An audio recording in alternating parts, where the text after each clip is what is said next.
Welcome to HRUnpacked, a podcast about HR workplace issues, where we analyse and then discuss the latest developments in HR and employment law that impact both employers and employees. Welcome, Kate. Thanks, Jonathan. So welcome to this podcast where we will be discussing menopause in the workplace, which under current legislation is covered under the Equality Act 2010 and the Health and Safety at Work Acts. We are delighted to welcome our guest, Emma Neville, founder at This Is Me. Emma is the founder of the online community This Is Me, a person-centred counsellor and a passionate philanthropist who volunteers for numerous charities and also a qualified menopause coach. Emma was diagnosed with premature ovarian insufficiency at the age of 40, experiencing early menopause more than a decade before the UK average of 51, and that led to research in menopause extensively, deepening her understanding and allowing her to become a menopause coach. Determined to raise awareness and break the stigma surrounding menopause, Emma created This Is Me, an online community where she shares her story and encourages open conversations. Her mission is to reshape the narrative and be part of the generation that makes menopause matter. Quite an introduction, Emma. Well, thank you for having me. Yes, nice to be here. It's an absolute pleasure to have you. Really great. Thank you for giving us your time. So I think the best place to start really is to get a bit of insight into your experience, your first-hand experience, and how that's motivated you to do what you're doing now, which is an extraordinary thing to be doing. Yeah, I feel like I've kind of took the negative out of it at the moment and trying to put the positive into it with obviously raising awareness and supporting as many women as I can, because it was a huge shock for me. Having this early menopause, this diagnosis of POI at 40. I didn't know anything about menopause before this happened to me. I wish I did, because I'd be in a much better place. And I feel like, as you do everything that you research and find out, you wish, gosh, but it's never too late, is it? So, yes, I feel like now is the time that I'm, coming into my own with this, and I just want to help and raise as much awareness as I can. But it was a really dark time at the time. And, with many symptoms that, they're saying there's over 47 and counting symptoms within this space. And I think the more we share in, the more that will come out, really. For me, I had some really peculiar ones, but the main one was my brain fog, really, and, just that low mood, that feeling of how am I going to remember things and get through the day and stuff like that. So it was really daunting, and I think at times you just think, gosh, when will this, go away? Yeah. And there was a lot of denial due to my age, being 40. I was coming up to that 40th birthday. I was looking forward to it, and I was thinking I was thriving, although I still believe I am, but it was kind of like, gosh, what's going on with my body? And I think the key cue is that, the body gives you all the signals, but I wasn't taking any notice of it, really. I was just probably avoiding that. Mm-hmm. And then having this diagnosis of POI was kind of like, gosh, what does that mean for me now? I didn't want any more children. I'm very blessed. I've got 2 girls. I'm very grateful. I'm privileged, but I just felt like, gosh, that's been taken away. Mother Nature's on the descend, and, how do I now support myself within this time? So it was lots of research, lots of, gosh, where do I go from here? Brilliant. I do believe, platforms are brilliant. Instagram, I started researching doctors and things and following pages and just finding out what was on offer, really. And then I came across this coaching certificate online as we were just coming out of lockdown, actually, at this point.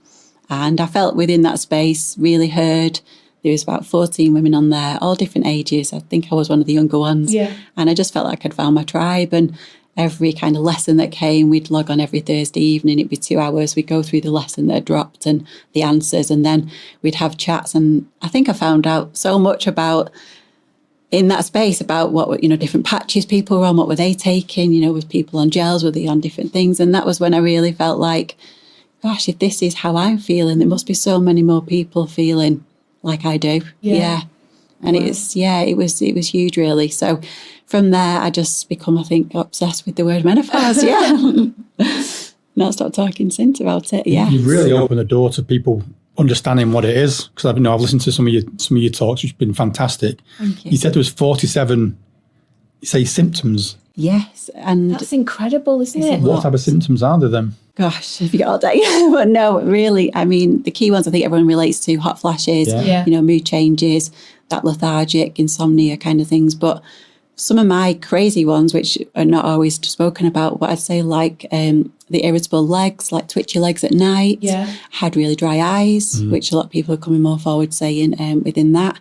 I had this, it's called formication. It was like a case of something crawling over your skin, which was quite a horrible feeling, like little insects. My skin was really, really dry as well. Yeah. And I think, like I say, there's all these ones that we kind of do talk about, but the more that people are, I'm sure people relate to different ones. You know, there's gum problems that come within this, just the lack of estrogen declining all the time.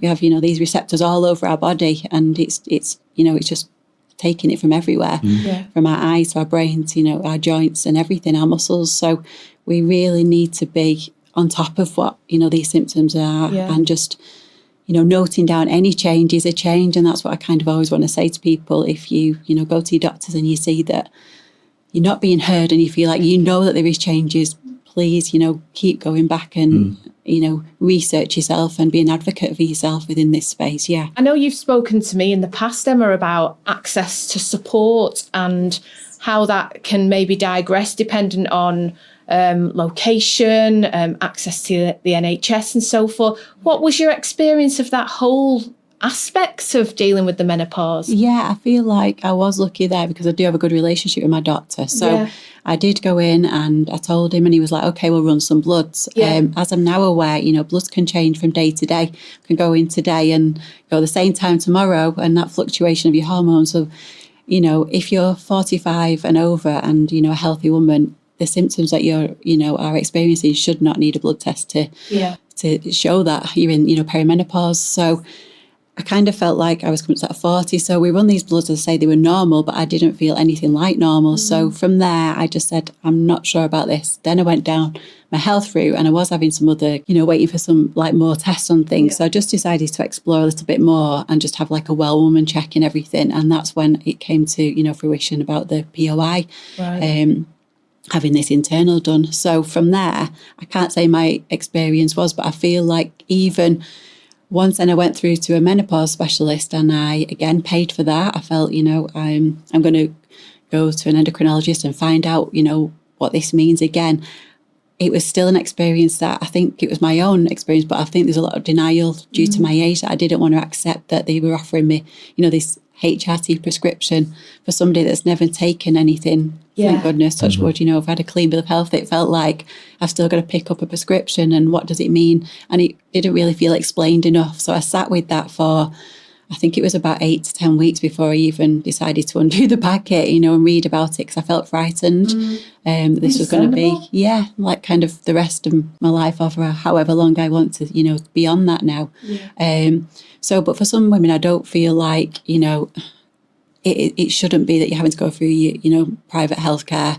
And there isn't enough, you know, I suppose it is a postcode lottery. Some doctors are really good and are trained, but you hear women going back, and, you know, 9 times sometimes I've heard people say, and that is just horrendous, to feel like you're struggling day to day with these symptoms and nobody's listening to you. You know, it is on, you know, the education system now within, you know, the student doctors are, you know, having to take these, you know, having to learn more. But I think at the start they only had to do like 6 hours on menopause. You hear doctors saying that that's all they did in a day. You know, obviously now it's on the radar and it's more aware, so it's being done, but that's just, you can't cover it at all. I mean, I've been to like now a few years in and I feel like I'm still learning daily on it. So yes, I think everyone's experience is, and again, I think it's that understanding that you have got rights, go back and see different doctors, ask, is there, you know, an endocrinologist in the centre? Is the nurse specialising in it? You know, having that just vocab to be able to speak and, you know, say for yourself how you want to be seen, you know, there's no shame in it at all. And it's so interesting. I think we're probably all of a bit of a similar age around the table, but I know when I was a youngster, in my teenage years, it's not, my mother didn't even mention the menopause. It's just no one ever spoke about it at all. It seems so, like you say, the stigma, you can understand where it's come from, and it's kind of, it's a private matter. Again, it's, you know, it's your health, it's woman's health, but it feels like there's such a taboo. But then I feel like women, are kind of open to say if, it's a time of the month and they're on the cycle or feel really bad, but we don't share that within the menopause, which is really quite fascinating to me, really. Yeah. So if we can bring that into the workplace and be sharing that, I'm feeling really bad and I feel like things are changing with me, and expressing that to your employers, then it would be so much more, open and in conversation. Yeah. You've done a lot of legal research, haven't you, Jonathan? We have. We were inspired by Emma on it. Oh, there you go. So when you did your keynote address at your HR business forum, we went away and thought, right, okay, there must be some employment tribunal claims. Yeah. So we've done quite a lot of analysis. So what we found is that it's quite complicated because menopause isn't a jurisdiction. It isn't, I'm going to claim menopause discrimination. It's still locked under discrimination in general, sex discrimination. Really, that's the main one, possibly age as well. But the likelihood of winning a case around menopause is really low, really, really low. There was about 114 cases over the last 6 years. And out of those that won it was about 10% won the case. It's really low. But it's mainly the comments we found. And it was, like you've mentioned, people have had the symptoms of the menopause, and then managers, both male and female managers, so there's no real distinction sometimes. They've said really discriminatory things like, open a window, there's nothing wrong with you. Yeah. You're just getting old. It's that type of stuff. There's no real recognition of what you talked about. So that's what we found with our research. It's a big issue now that employers need to fix in the workplace, or support people in the workplace, probably not fix, try and support people more in the workplace, have more of an understanding of it. Yeah, definitely. With This Is Me, your organisation, how have you tried to kind of open the discussion and dialogue about that? I think I found within that, it's kind of people want to share, and, I'll put a post on about something and you find all these comments coming in, and it's like, wow, gosh, all these, different from all different areas, all different walks of life or experiencing different things. But for me, the biggest thing has been kind of doing some street interviews with, the general public on the streets. And I've really enjoyed those because you walk up to them and you say, do you want to, anything about menopause? What can you tell about menopause? And they don't want to talk about it. And then suddenly you chase them down the road a little bit and get a bit brave. And then they just want to, digress everything that they've gone through. And it's wow, it's amazing. We've had some real golden moments with people where we've gone, gosh, I bet they've never shared that with anybody else. We've done them in Manchester, Yeah, on Market Street. So if you find me, please do stop me. If you ever see me in the future, yes. And I just think that even, you can see couples together and kind of the husband or partner will walk away and you can tell he's not wanting to talk about it. And it's just the whole body language around it is kind of like, some really want to share.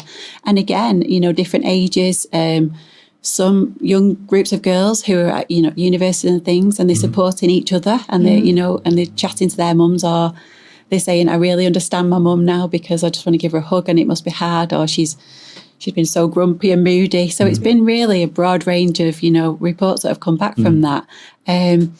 But I think, again, it is just raising that awareness piece on, I think, it's going to happen to us all, unfortunately. We can't skip this phase. And I think we've got to be informed. We've got to educate ourselves. And also, as women, take, a responsibility of our bodies and understand that, we are here and we, reproduce and we can do all those things. But suddenly our time will slow down. And it's just really being aware of that and just making sure that you're in, a good place and a good state, and not getting to the point, I suppose, where I was at, where it was kind of hit me in the face and thought, gosh, what's happening to me?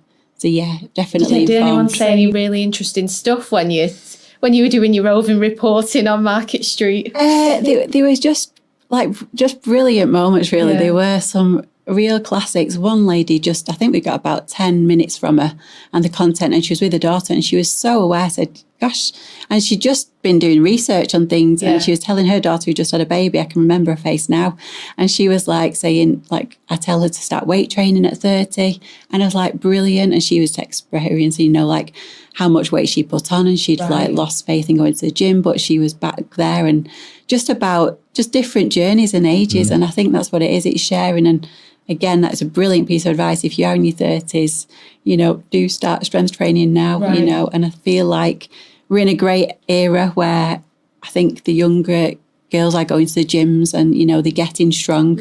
Strong is key. And I think that is the word now. And, they really are in a place of, they're not, I don't feel they're in that generation of me from the 1980s where you go out and your weekends were about, going partying and dancing. We were literally just talking about this, weren't we? How everyone's, honestly, how everyone's become a lot more wholesome and focused on health and welfare and not alcohol consumption is massively reduced in the younger generations, which can only be a bad thing. That's a subconscious slip, isn't it? A good thing. So I do think people's approach to social life has changed. It's brilliant. And I think I was with a group of, say, 23 plus on a Friday night the other week. And I said, are you going out after now? I was leaving about 9 bedtime. And they were like, no, going home to put my face mask on. I've got the gym in the morning. And I was like, this is brilliant to hear. They just one of them drives, he's a designated driver. They go for dinner, they don't, it's just brilliant how they're looking after themselves. So I think that really is like a time where they're looking at what the body's doing and how it's changing. So for them getting stronger now is just really impressive to see that they're putting the work in, because that is, really imperative for our muscles and our bone strength and our protection of our joints and everything. Did I read something that you can get kind of joint pain? Yeah, I mean, for me, some mornings I kind of get out of bed and I'd feel about 80 in the way that I was rubbing my back, and I felt like I needed to warm myself up. And the girls would say, why are you walking like that, Mum? And I'd be like, I'll be okay in a minute. But it was when I was exercising. So those kind of, for me, I had to look at what exercise I was doing, because my knees were killing me doing these crazy HIIT sessions and, great for the cardiovascular health and sweating and feeling like I've done a workout. But I kind of had to adapt and change to the more slower yoga. And my go-to now is reformer Pilates. That just seems to be my, happy place, I call it. Which is really good for my joints. And I just feel like my strength is in the supporting of my muscles and everything like that. It just feels like I've really strengthened everything up. And I think, again, it was just something that crept up on me. It wasn't something that I felt come in. It was just signs. And I was looking at, even my skin felt like it was loose on when I was doing that much exercise. But that was obviously the decrease in my estrogen and the lack of, support and elasticity that was going on there. So there was lots of changes, but I think it's just writing down anything that you notice as a change is really key to you, because you know your body better than anybody else, and no disrespect, but than any doctor, don't you? So you have to take charge of it. It sounds like it's just as much psychological than it is physical as well. Yeah, I think that is, and I think that's what I hear within the workplace, that women are just feeling they know the capabilities of that job, and when they're going in, they just are frightened that somebody younger is more, thriving and going to take that role away from them. And it's like, so it's key that they're heard and they're valued within that space. They might have been there 20 odd years and then they are but they're struggling with the brain fog, and they're just thinking, I need to have more time away from the desk or more breaks within the day. If that can be incorporated and discussed, and that is really helpful or flexi working for them. And, those hours where you're feeling at your worst, it might be middle of the day. But if that can be adapted in, I know it's all changed now since the lockdown and people are going more into the office or having, the 3-day week. But I do really feel within this phase, if that can be incorporated into your workplace, then that is so good for people who are going through this transition and needing that extra bit of just switch off throughout, 10 minutes fresh air walk and come back to it, because your brain can just be so overloaded. And I do feel we're at a stage of life where we all have got so much input coming into us, haven't we, with everything. So much information. Yes, there's a lot, and there's no point us trying to think, I'll just do that, because we might be doing a text and then an email comes and then you can be emailing and you think, what am I doing? We're just so, I personally feel easily distracted now with that much input that's coming to you. So if that's your working day and you're online or at a computer and you're thinking, oh gosh, I've got to get all this done, it can feel really, really overwhelming. Yeah. Honestly, you've got Teams, WhatsApp, emails, your phone ringing. You never it's disconnect, crazy. do you, from the workplace or from the devices anyway? No. I always think as well that the period where most people go through the menopause, I appreciate you went against that trend in your experience, but 45 to 55, that's the pinnacle of a lot of women's careers. And if businesses aren't making those adjustments and talking openly and transparently about the issues, you can lose some really good talent in a world where talent is very rare. Yeah. Yes. So, I mean, there's lots of adjustments in the legal world, isn't there, that you can consider? Yeah, there is. Yeah, there is, but you have to listen to the individual, I think. Yeah. Because I think, I mean, I'm nowhere near an expert, but when you have symptoms like you mentioned, it seems like it's very individualistic, and speak to the person about what they need to remove the barrier, they call it legally, but just to help them, really. That's the main thing. Make it individually. But going back to some of the research, a lot of the comments are, well, you've got mental health problems. You know, it's not menopause, you've got mental health problems. Or you've not mentioned it before, why are you raising it now? There's a bit of suspicion still about it through the tribunal claims anyway. And I think what you're doing, Emma, in terms of your organisation is raising that awareness. And one of the good things that I like about when you spoke about it is you're very graphic with the symptoms and what happens. Yeah, I think sometimes I can't believe, I'm talking about some of these things, and having two girls are like, oh, my mum, cringe moment.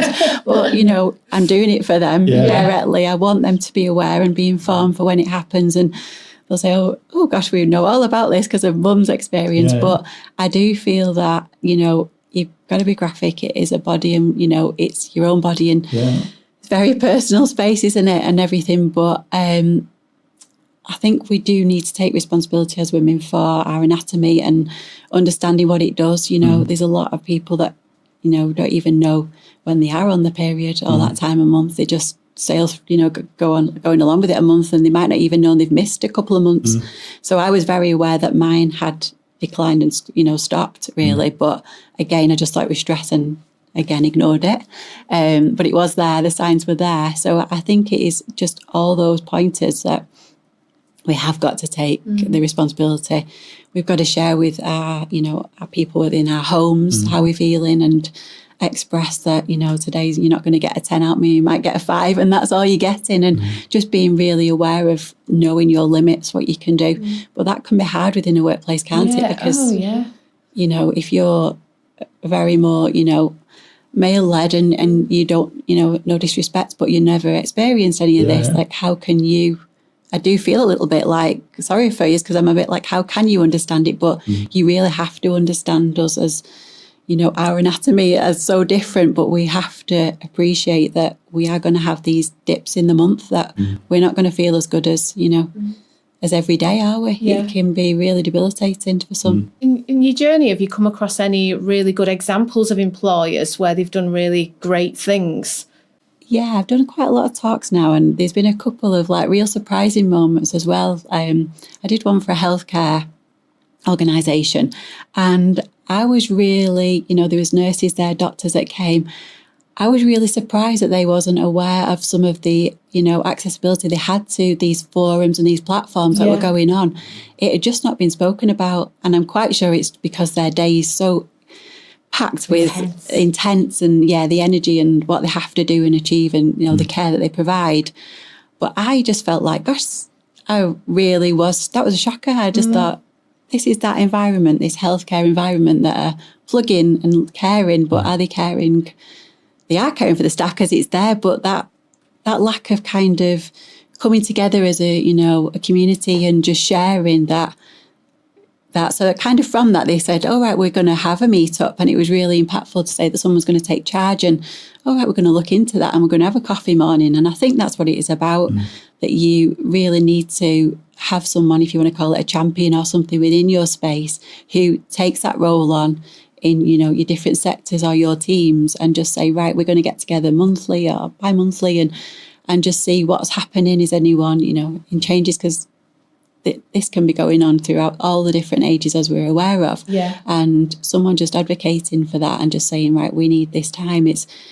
It's brilliant. And I think there's also been some really good examples, like you say, of places that have got the policies in place and they're doing it, and they're having these meetups, and they've changed things and they've adapted work times and breaks, even had little breakout rooms and spaces. So there's been some real brilliant, and I know within your workplace it's really, really supportive at Peninsula and Health Assured and everything. Yeah. Just what you're doing there is brilliant, and I can feel the energy, and it just feels like you walk in the building and you can feel that it's that's a really team. nice to know, because we've got menopause champions, we've signed the menopause pledge, and we do quite a bit quite a lot, not a bit, to support people going through it. But we have learned a lot from you. I've personally learned a lot from you, Emma. I feel wholly prepared, and I think I'm experiencing some of the things that you've described now, if I'm being honest. And it is quite overwhelming in that you think, oh goodness me, it's impacting my everyday. And that thing about body shape change, and you suddenly it starts creeping in. It does, and I think it's that kind of doing the things that you think, only maybe 5 years ago that you could, even your diet and eating things, and now you're like, I can't just have that extra cake or that extra biscuit. This like midlife kind of point comes where things are slowing down our, everything. So we do have to look at, I'd say, like the 3 pillars really. It's, lifestyle, mindset, nutrition, and it's, looking at what we can change in our life. And it's more than just, having to look at just the diet, but it is looking at your exercise, how much breaks are you taking, how much time you're getting away from the screens, are you having that weekend off and switching off from work, isn't it? Work-life balance is key, the balance, isn't it? Really is.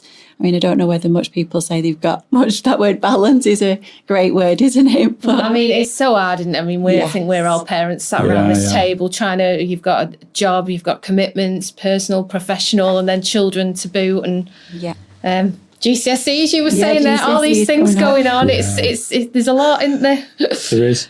Can I ask a medical question? Because that's something that I'm not very au fait with at all. I mean, what would be your advice medically for women going through this? I know obviously lifestyle and so forth, but what about HRT? And I don't know how it all works, to be honest. So again, it's so individual, and I suppose it's personal choice, isn't it? For me, again, I got told that my estrogen was that low. I needed to start the HRT because, my estrogen was dipping really, really low, and I needed to build that back up. So I'm not sat here saying it is for everybody. Again, it's preferences. The big scare from the study done, many years ago about the synthetic form of HRT that caused a real huge decline in research for 10 years around that. So that's still in a lot of people's minds, but we've moved on so much now. HRT is coming from yam and it's natural, and these gels, these sprays, these rings, there's so many things. And again, that was more learning for me. I was like, gosh, you can choose a gel over a patch or a spray. It is out there. Again, individual preference. But going back to your question, I think it's down to what suits you. And for me, I am on HRT and it's been my lifeline. Will I be on it for the next 10 years? Who knows? I did try to not have it and have this kind of, I call it this potion that got made with ashwagandha and lion's mane and all these things in, but that just wasn't going to give me the estrogen that I was, losing, that was lost. So depleting for me as the months were going on, I needed to kick in really. So I'm really grateful to how it's made me come back. And I say within 8 to 10 weeks, I kind of felt very different and I could feel parts of me coming back. Definitely within the 3 to 4 months on it, I was just like, gosh, I wish I'd started this sooner. Why was I holding back? But I guess it was due to denial and a bit frightened. And you feel like you don't want to go there, don't you? But it's really not a scary thing, really. No, but there is like so much more. And, going down that, like you say, that holistic approach of looking at what you're eating and, how are you managing your stress? How are you, looking after yourself? I think, again, for women, we're spinning so many plates, and another layer comes in as we're aging that we're now looking after our parents, and that's another thing put into us. Sandwich generation. That's it. The sandwich. We are, aren't we? Just where do we put ourselves? So I think there's a lot of layers to it. But always seek medical advice. There's some brilliant professionals out there who really are, advocating for women's health. They want this legislation. It needs to be passed in, more taken seriously, in the government and everything. And just the money that's not being put into women's health it's alarming, and it just feels like we're way off. But I think we've all got a part to play and a role to play in just however we can get through to anybody. It's just, we are as important, and it really needs that time and that energy put into it really now. It's time for these changes to, for us and for these next generations who I feel like they're so aware of everything. Like they shouldn't be suffering at all in silence. It should be, it should be just a normal conversation. Well, there was discussion, wasn't there, that menopause was going to be categorised as a protected characteristic under the Equality Act, but it never progressed. No, they were very nervous about doing it. So there were 9 protected characteristics. And like we mentioned before, menopause fits under disability or sex discrimination. Okay. But I think it should be in place because of how much it affects the work, because 50% of the work population will suffer from it. And it does, I mean, you're the expert, but I'm presuming it does happen to most females. So if you're saying that 50% of the workforce and nearly 100% will suffer from something, it has to be something which is in law. I would say it has to be legislation now.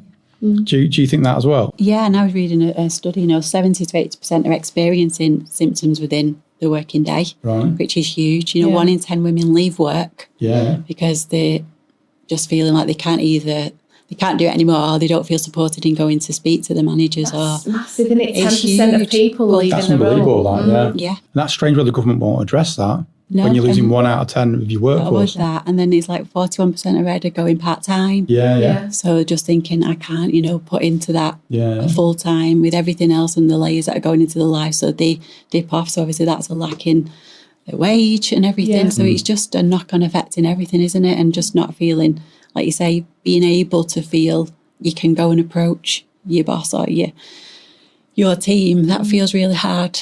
It feels like I would hate to be in that position, to think that I'm going into a place knowing I'm struggling and just no one's going to listen to me or value me. And like we said before, people feeling like they know they're capable, but they might just be having that really foggy day moment where they're just not on it. And it's like, gosh, I can't tell anyone because somebody younger, more, thriving through that phase that they're, able to, will just take my role. It just doesn't feel fair at all. I'm asking probably a naive question, but how long does the menopause generally last? I was going to ask that question. Were you going to ask that? I was too scared to answer that question. I'm glad you asked it. I've no idea. Well, they say kind of like, obviously I've gone 10 years, like you say, so the UK average is 51, but I've gone 10 years younger than that. So for me now, it could be 10 more years, but it's really interesting because some people's symptoms can last. They say they feel like they've had a second menopause, they can have symptoms throughout their life. Some people won't know that they've had experience and had any symptoms. They've just kind of, you want to say, sailed through it with just very limited, just periods of stopped. And, and again, it is so individual. But I suppose from, like you say, from that 51 on, they say 10 years plus, but it's one of those, that's why I think it's so fascinating moments where you're like, gosh, but then I hear women who are in their 80s who are still taking HRT, never want to come off it. They've been on it. I would never have thought that. Yeah, and they are like, do not take this off me. This has given me so much more lease of life. Yeah. And they're training and they're doing amazing things and, and strength training. And then people who are finding out, like you say, maybe 70 and they think, just for general symptoms, kind of pelvic floor health and all those other things that come with it. There's some great, estrogen is needed in all sorts of areas. So basically, people having localized estrogen, it can be really helpful for that in supporting us as we get later in life and we start getting these bowel movements are different and, incontinence and everything like that. So it can be really, really helpful. But it's just, again, it's not spoken about enough. Yeah. So I suppose it's doing your research again and, having a doctor or asking those questions. How can I help myself in this process moving on? What would be helpful to me?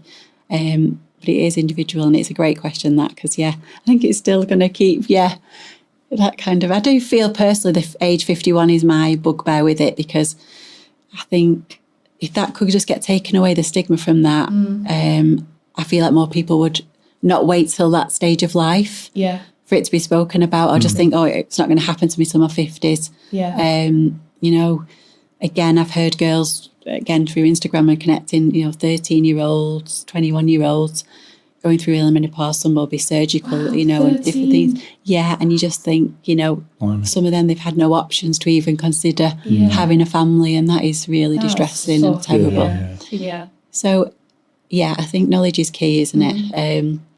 It's on the curriculum, you know, it's being spoken about more, which is brilliant. And I think as parents, it's for us to, you know, take that role on, another layer to it. But and as well for women in ourselves, we need to understand our anatomies and, you know, what our body is doing, and understand it, that it's, you know, every month there's changes and there's fluctuations within our estrogen, progesterone, testosterone, you know, we're it's up and down. It is a roller coaster ride. Yeah. You do some great things, Emma. What have you got on your pad to do for the rest of the year? Well, yeah, it's been really interesting. Last year was kind of a, you want to say, exploration, kind of grow it organically and see what happens. This year, I feel like I've never really been someone who kind of had a year to 5 year plan, but it's starting to go into my 5 year plan now. And I'm like, oh gosh, getting all business-like in my old age. But yeah, I think a lot of that's kind of come in a way from Gary. He's very prepared and like, what's in your plan? And he asks those questions. I kind of like to just live in the moment and live for the day. But I'm like, now, okay, we could start planning and plotting. But these, you know, just grow my community. I really want to. I feel like they support me as much as I support them, be there for them and to support them, have more engagement with them, have more places where we can meet. I'd love to have a place where I, you know, might have a coffee shop or a space where I can be. That'd be amazing. Yeah, I love a natter and a cup of tea. I did a party in October for the first birthday, and just meeting some of my community. It was one of the best days of my year last year. It just felt... You must see the impact of what you're doing. Yeah, it was really, actually... It was really surprising because I didn't know how many people had come. I just did a free ticket and it was 120 women that kind of, not everybody could come because the night there was a bloody tram thing. So people were struggling, and I put it at 5 o'clock, 6 o'clock, which was the wrong time of day, live and learn. But women were coming from Preston, different places, and some came on their own, and it was even them coming out of the comfort zone saying, I'm coming to something, and just pushing themselves because they were going through again this journey of, you know, feeling a little bit not as confident and lacking confidence, and their friends and people, the relationships that were being built within the toilet atmosphere and people exchanging numbers. I was like, wow, I've created this, and I felt really proud. It was a real beautiful moment. Yeah. It's fantastic that, because like I said, it's the tangible impact of what you're doing there. Yeah, and I think that was it. And from there, you can see, I love the biggest thing is like people making friends. And I think that is, again, with lockdown, I think community, we're all thriving for it, aren't we? We're all creatures of habit. We need conversation. We're all behind screens a lot more, but we need to be within the room with people. And I think for me being a counsellor, I'm such a in-the-room person, one-to-one, and I love that impact. So I would like to have a space more where people can come and sit with me and we can chat. I think so growing my community is big to me, you know, working with the likes of yourself and just getting these like brilliant, you've done the research now on, you know, different legislation and things, just being in the know and learning more around that and just seeing what workplaces are doing and the impact. I'd love to invest in some small kind of local women's health, you know, businesses and things like that. And I think just being involved more in kind of that research piece around understanding, you know, just been asked to be the UA92's Women's Health Ambassador. On LinkedIn, that's brilliant. So what does that entail? So that's kind of going to be working with the students, you know, working alongside the lecturers and things like that, and getting involved in, you know, they have quite a few events and festivals throughout the year, so making appearances there and just working alongside them and just seeing, you know, getting their opinions, getting their thoughts, and I think just really getting the students, because when I've done the talks within there, it's really been impactful to hear, you know, people have come at 18-year-old and they're thinking, probably what am I learning? And you're telling them about hormones and they have no ideas, but what they're talking and sharing within the, you know, their spaces, it's been brilliant. So I think that is really going to be, you know, a piece around, I think, the education piece and, you know, how we can work together in collaborating and getting it, you know, more within these spaces, because it is, again, the education is where it starts, isn't it? And and if we can get it in at this stage and, you know, talked about more openly, then that is just brilliant that they're going to take that through their lives and pass it on to their families and everything. So so that's been a real, I feel very privileged to be asked that.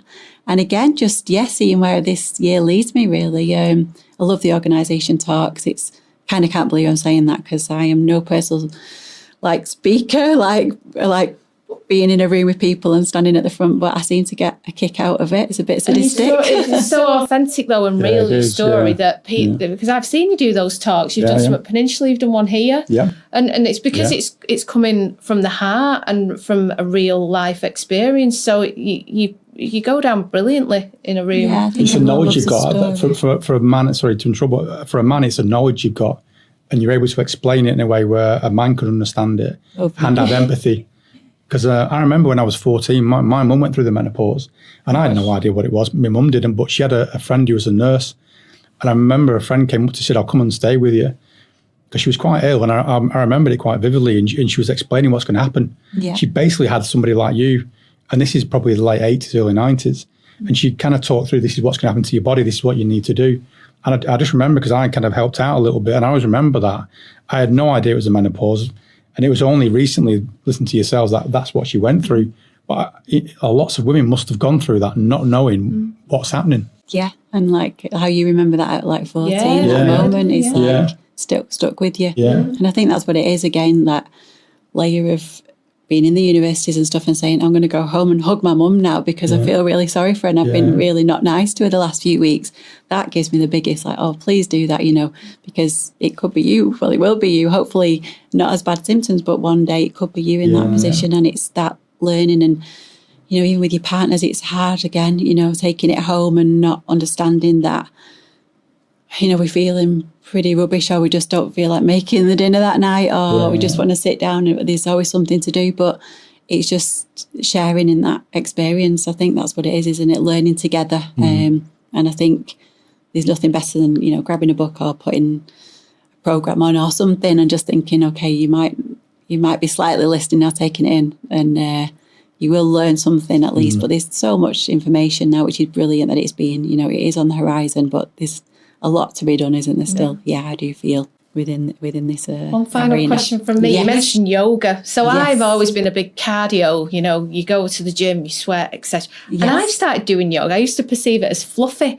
It's so hard. It's so hard. But what tips would you have from similar to that really, from a well-being perspective for anyone that's potentially going through this soon or going through it? What few things do you do to keep yourself so I think feeling good? Feeling good is really good, because I do think you come out there with a feel good, even if you've not been able to stay in that pose for however long, whatever, and the wobbles are good, I say, kind of moment. But I think it is finding something that you enjoy, which can be either fast-paced, but just getting outside, getting in nature has been key, isn't it?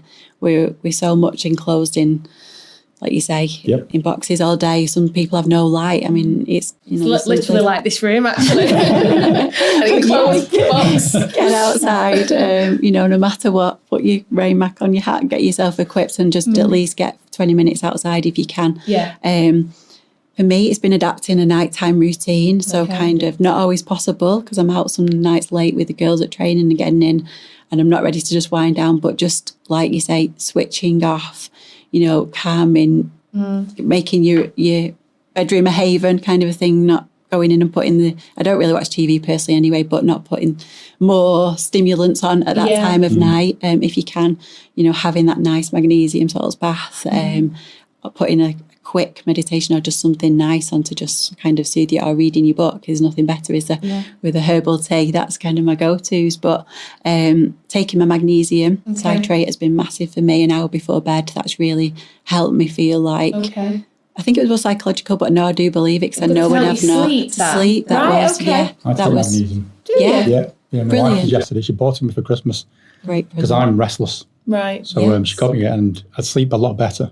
Really cool. Yeah, I sleep terribly now. Last night I woke up at about 1 o'clock for an hour, and then I'm like, Simon, can you sleep? Waking everybody else up. I'm awake. You should be awake. Yeah, definitely. So I think I'll have to do that myself. Get your magnesium in, and again, like you say, the exercise for me is a reform of Pilates. It's more slower, but I feel like it's building my muscle. It's still hard, but it's resistance training, getting that strength training. They say 2 to 3 times a week, lifting something, you know, it doesn't have to be, you know, this big weight building, that kind of just doing something or going out with, you know, a few hand weights or anything, no matter what age you are. But I'd definitely say that 30, get you, you know, strength training in now, you know, for everybody, you know, just get protecting those muscles, you know, your muscle mass is, you know, so important to protect our joints and our bones. So it's really key that we really look after, you know, our health. And again, diet, it's kind of changing again into getting our protein in at meal times and how many grams of protein. I hold my hands up, probably not had enough today at all, because you kind of dash and go. But sometimes looking at it, and even if you can get a couple of days out of the week where you're really getting that good, you know, protein in there, good fats and everything. Yeah. There's so many great drinks now on the go, isn't there, with things in, and adding things into your cereal, if you like cereal, your porridges, hidden things, and even started to, you know, trying to do that with the girls a bit more, you know, sneaking things in and stuff like that. So, yeah, I have to say there's so many pillars. I think it is the layers of, you know, mindset, lifestyle, nutrition and movement, and just, really taking care and that time for yourself, because I feel like life's busy, isn't it? It's just so for everybody, very much so. And it's hard to just switch off and take some more time for you, really. Yeah, well, I'm fully equipped with all the tips. I'm taking them. I'm far more knowledgeable after meeting Emma, definitely. I keep saying for you, I've never used that word. It must be a nervous thing today, but no, I think sharing, and it's great to just get, everybody loves, I think, a personal story, don't they? We're all keen to hear how people's journeys are, and I think that's what's been lovely, and just people sharing with me on their platforms, telling me their stories has been the biggest takeaway, that there's so much that people are experiencing and feeling unheard, you know.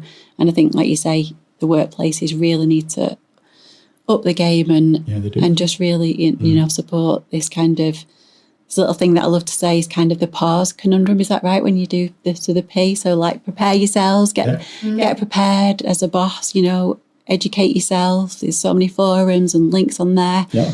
The A is kind of ask the questions, ask the open questions, you know, like how can we support you? How are you feeling? Yeah. What can we do moving on? I'm going to trip myself up here now, aren't I? The U is kind of understand, you know, what the person's going through within this place, and come up with a plan together and work together and really empathise with what they're going through. The S, again, feeling supported, working this kind of out, evaluating things, and then moving on to signposting. You know, even like yourselves, I know you have counselling on board. Some people might not even know they do that. You know, CBT is great to talking, you know, therapies and things like that. And the E is evaluate, you know, have a follow-up with each other, and don't just leave it to say, we'll catch up in a few months. Put that date in the diary with your employer and just say, right, okay, we're going to make them feel valued and really heard within that space, to have regular meetups. And I think, it is fostering a culture where women really need to feel like they're being heard, you know, not feeling silent anymore, and just valued and appreciated, that what they're doing is enough, and they are turning up, but they're hopefully feeling, you know, their best, but some days are just going to be not as good as others. And appreciating that. Well, fantastic advice as always. Really thank you for having me. No, thank you. And I hope everybody enjoys this. Thanks so much for your time, Emma. Thank you. Thanks, Emma. And people can engage with you through This Is Me, can't they, as well? So Emma Neville, This Is Me. Love to hear people and see, just engage. And I'll put some things where I'm going to be showing up this year, and I'd love to meet some more of this amazing community. As I say, they give me so much, and I want to give back as much as I can this year. So thank you to everybody being there, and thanks for your time. Thank you. Thanks, Emma. Thank you. This podcast was brought to you on behalf of Salford Business School and edited by Reese Beard.